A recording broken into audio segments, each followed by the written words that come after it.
Wala po bang plano ang Malacanang, especially ang Pangulong Marcos, na magpa-hair follicle test na siyang hinihingi po para matuldukan na itong issue po ng di umano'y paggamit ng ipinagbabawal na gamot ng ating Pangulo? Sino po ba ang humihingi? Marami po sa ating mga kababayan ang sa social media na nagre-react dito po sa ipinapalabas na video na ito.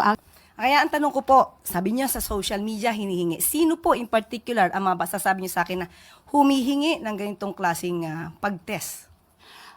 Ang atin pong mga kababayan Sino na po in Madam particular? Yusek, Na po napanood pwede po niyo po? sigurong Ikaw na po ba? sige po. Kayo po ang humihingi? Okay. Kaya po masabi lang ninyo na mayroong humihingi. Pero Hindi. marami po sa social media So, kung kayo ay nagbabasa. Hello guys, good morning, good morning, good morning. This is My Simple Journey TV. So ayun guys, welcome back. Panibagong reaction naman po tayo guys. Pag-uusapan natin ngayon ng mga kaganapan dito sa bansang Pilipinas. So ayun na nga guys, PCO Clear Castro. Nagkaroon ng bardagulan sa isang reporter. Nagkainitan guys, isang reporter sa Net25. So ayun na nga guys, ito kasing reporter kasi masyado kasi itong masyado kasing matapang kung magtanong, diretsuhan kung magtanong. Kaya ayun, biglang nag-init, biglang nagtaas ng kilay si Aling Clear Castro. So ayun na nga guys, bago tayo magsimula, sa mga hindi pa po nakasubscribe, pasubscribe naman tayo dyan. At saka guys, ano ba naman yung pindot lang ng ating like guys. Madali lang naman pindutin yan at saka wala namang bayad yan. So isang malaking bagay para sa amin ng mga content creator guys, yung pagpindot ng like guys. So ayun na nga guys. So rekta na tayo guys. Ayun guys, panoorin na natin yung video.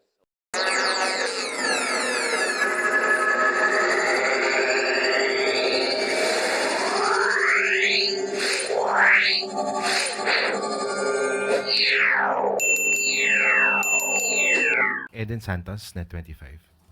Good morning po, Yusek. Balikan ko lang po yun dun sa di umano'y pulveron na video ni Pangulong Marcos. Sabi niyo po kanina ay naimbestigahan na yan, pero biglang iimbestigahan pa ng DOJ at NBI. At napatunayan na po na ito ay fake dun po sa isinagawang pagsusuri from yung Indian company.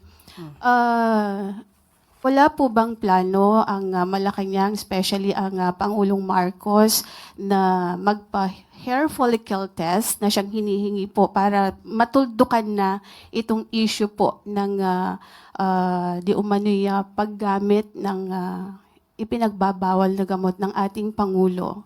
Sino po ba ang humihingi? Marami po sa ating mga kababayan ang sa social media na nagre-react dito po sa ipinapalabas na video na ito. Actually, parang na-die down na po ito before dahil nga sasabi nga na Malacanang it's a fake. Pero biglang nabuhay after po nung ginagawang investigasyon mismo ng Kongreso, ng Kamara. Kaya po muling lumabas itong video na ito.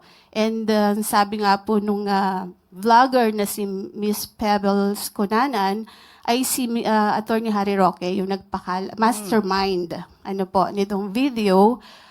Pero inamin naman ni Miss Maharlika, yung another vlogger, na parang siya yung nagbigay lang kay Attorney Roque. Kaya ang tanong ko po, sabi niya sa social media hinihingi. Sino po in particular ang masasabi niyo sa akin na humihingi ng ganitong klaseng pag-test? Ang atin pong mga kababayan Sino na po in Madam particular? Yusek, Na po napanood pwede po niyo po? sigurong Ikaw na po ba? sige po. Kayo po ang humihingi? Okay. Kaya po masabi lang ninyo na mayroong humihingi. Pero Hindi. marami po sa social media So, kung kayo ay nagbabasa po sa SOCMED, Madam So, Yusek. isa ka nga sa humihingi. Kasi po gusto Sige, niyo po, tanong ko nga, isa ka ba? Kasi we have to be specific on this. Isa ka ba sa humihingi?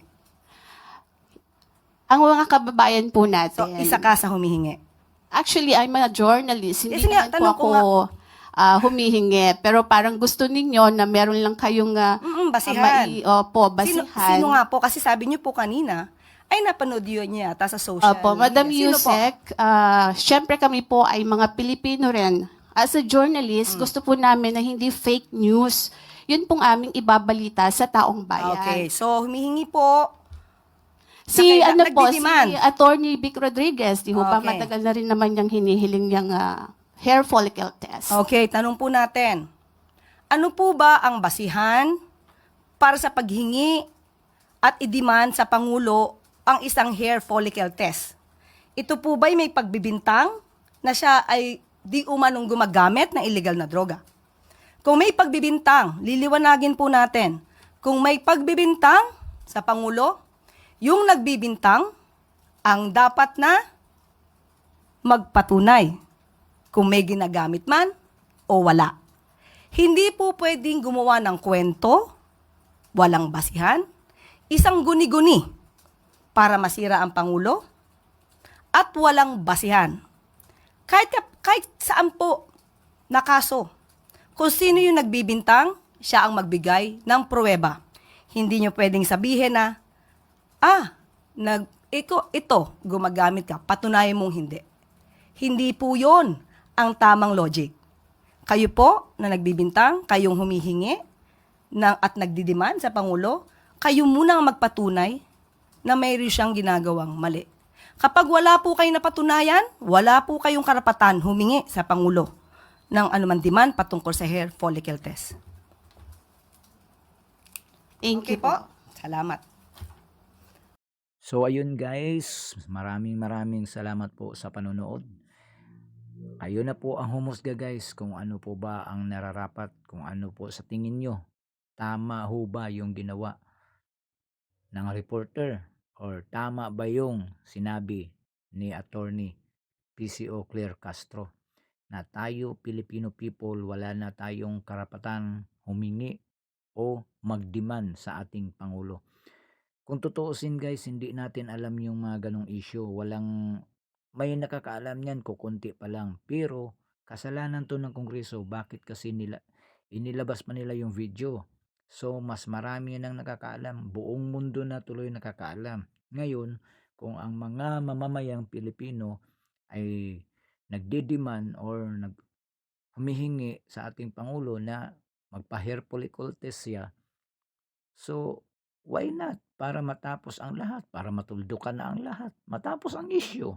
Maraming pong salamat, and please comment, like, and share, at saka pakisubscribe na rin po sa mga hindi pa nakasubscribe, at saka pakipindot na rin po sa ating notification bell para lagi po tayong updated sa ating mga videos. God save the Philippines and bring him home our Tatay Digong.